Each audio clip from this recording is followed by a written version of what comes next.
The search field can serve a few different purposes in Safari.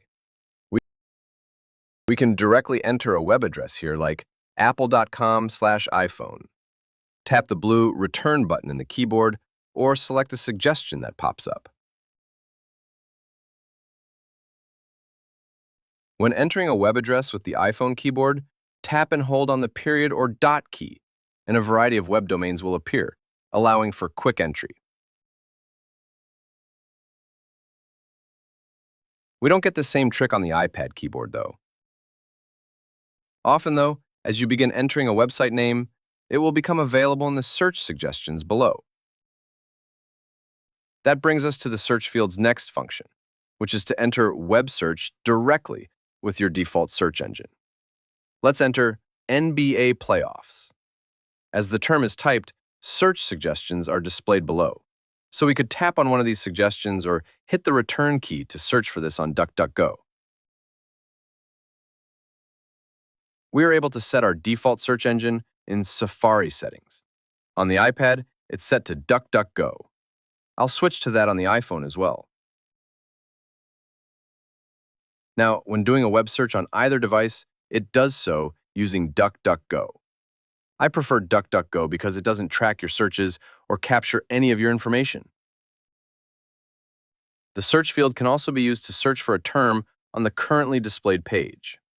On this Wikipedia page, if I enter the term Amazon, as I scroll down in the results, an On This Page section is displayed along with how many matches for Amazon there are.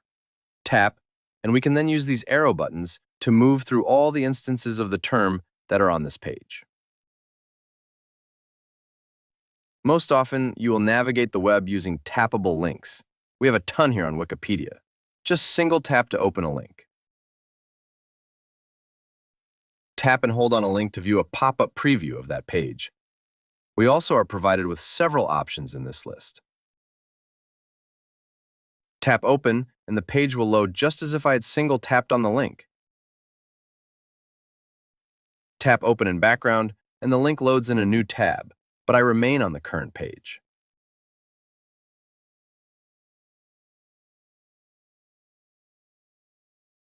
Choose Open a New Window here on the iPad, and a second Safari window is opened.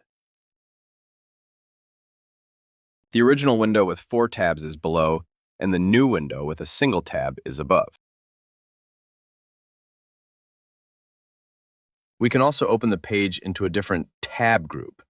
We will go over tabs and tab groups in their own lessons. Links and other apps will open Safari to load the page. Here in Mail, I have a message that includes a link. Single tap, and the page will open up in Safari.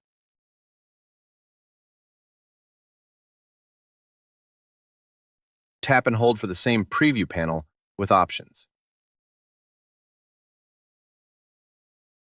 From an app like Facebook, when we tap a link, it will open within that app.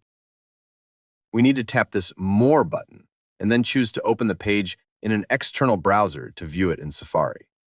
It's good to remember that you will usually have the option to open a link up directly in Safari rather than the app you saw it in. Safari will often load pages more efficiently than other apps.